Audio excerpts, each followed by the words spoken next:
Frankie, what's up, Frankie? He's hard at work on ads, I can see. He says, hey, guys, question for you is creating specific SKAG, which stands for single keyword ad group, for each and every keyword in a beta and alpha campaign with keyword-specific optimized landing pages and metadata for each keyword, etc. Worth it, or is it okay to have them in one ad group? Thanks. Okay, that's a great question, Frankie.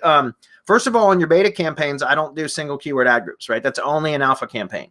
So beta campaigns are typically, you still want to create ad groups with your beta keywords, which are typically just going to be a very small handful of keywords, Frankie, because it's the modified broad match, right?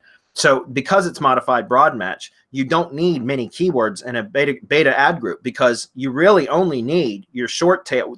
The most important thing with the beta ad group is your negative keyword list, right? That's where you want to spend your time building up is the negative keyword negative keyword list.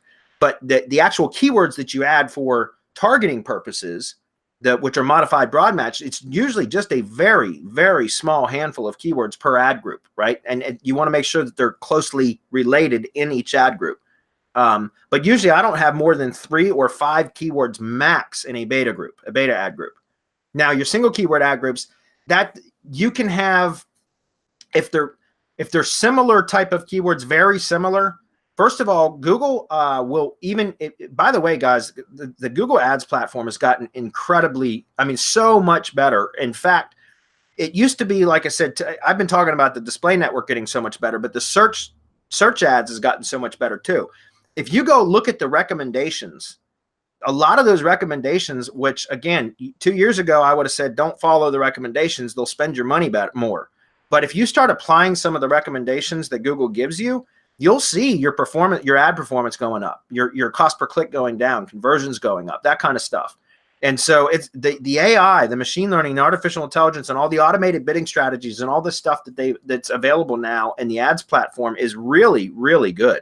So what I do is I recommend always starting off with all your campaigns, managing them manually to begin with, until you get some good data in, which might take you 2 weeks, it might take you 6 weeks. That's up to you and what your ad spend is really.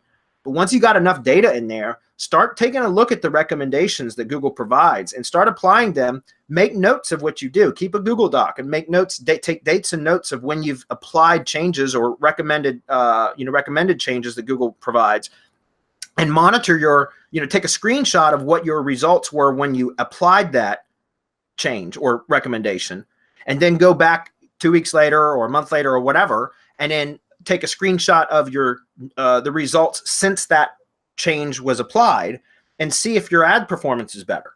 Because if it is, then leave that recommendation in place. If not, then remove it, take it back to your managing the campaign manually. So anyways, it's what I was trying to get at was with single keyword ad groups.